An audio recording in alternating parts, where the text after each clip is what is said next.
ഒരു ഒരു ഒരു ഒരു വിചാരണ അല്ലെങ്കിൽ ഒരു തോന്നൽ. അത്തരം തോന്നലുകളെ പറ്റി, അത്തരം പ്രചാരണങ്ങളെ പറ്റി എന്താണ് അഭിപ്രായം? അതൊക്കെ അനുഭവത്തിന്റെ വെളിച്ചത്തിൽ തോന്നുന്നതായിരിക്കണം അല്ലേ?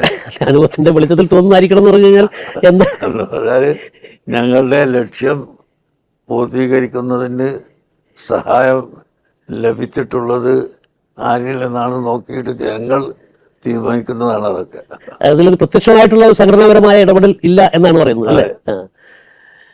ഉസ്താദിന്റെ വ്യക്തി ജീവിതത്തെ പറ്റി നോക്കുന്ന സമയത്ത്, ഞാൻ പറഞ്ഞ രാഷ്ട്രീയത്തിന്റെ കാര്യം പോലെ തന്നെ ഉസ്താദിന്റെ വ്യക്തി ജീവിതം നോക്കുന്ന സമയത്ത് എനിക്ക് വായിച്ചപ്പോൾ ഏറ്റവും ഹൃദയസ്പർശിയായിട്ട് തോന്നിയിട്ടുള്ള ഒരു ഭാഗം ബസ്സിൽ കയറുക എന്നുള്ളത് ഉസ്താദിന്റെ ചെറുപ്പകാലത്തുള്ളൊരു വലിയൊരു ആഗ്രഹമായിരുന്നു. ബസ്സിൽ ആദ്യമായിട്ട് കയറിയ സമയത്തുള്ള ആ ഒരു അനുഭവം താങ്കൾ വിവരിക്കുന്നുണ്ട്. പക്ഷെ അങ്ങനെയുള്ള ഒരു ശൈശവകാലത്തിൽ നിന്ന്, യൗവനത്തിൽ നിന്ന് ഇന്നിപ്പോൾ ഉസ്താദ് നേതൃത്വം നൽകുന്ന സംഘടനയ്ക്ക് വ്യത്യസ്തമായിട്ടുള്ള വിദ്യാഭ്യാസ സ്ഥാപനങ്ങളുണ്ട്. ഇവിടെ ഈ ലോകത്തിന്റെ എല്ലാ ഭാഗത്തു നിന്നുമുള്ള ആൾക്കാർ വന്ന് പഠിക്കുന്നുണ്ട്. ഒരുപാട് രീതിയിലുള്ള ഇടപെടലുകൾ ഉസ്താദിന്റെ ഭാഗത്ത് ഉണ്ടാവുന്നുണ്ട്. അതുകൊണ്ട് ലക്ഷക്കണക്കിന് ആൾക്കാർക്ക് ഗുണമുണ്ടാകുന്നുണ്ട്. അപ്പൊ ഈ ഒരു യാത്ര, അതായത് ഈ ബസ്സിൽ കയറാൻ ആഗ്രഹിച്ചിരുന്ന ഒരു ചെറുപ്പക്കാരിൽ നിന്ന് ഇവിടത്തേക്കുള്ള യാത്ര, അതിനെ പറ്റി എങ്ങനെയാണത് സാധ്യമാക്കിയത് എന്നത് കാലഘട്ടത്തിന്റെ വ്യത്യാസങ്ങളാണ് അതൊക്കെ.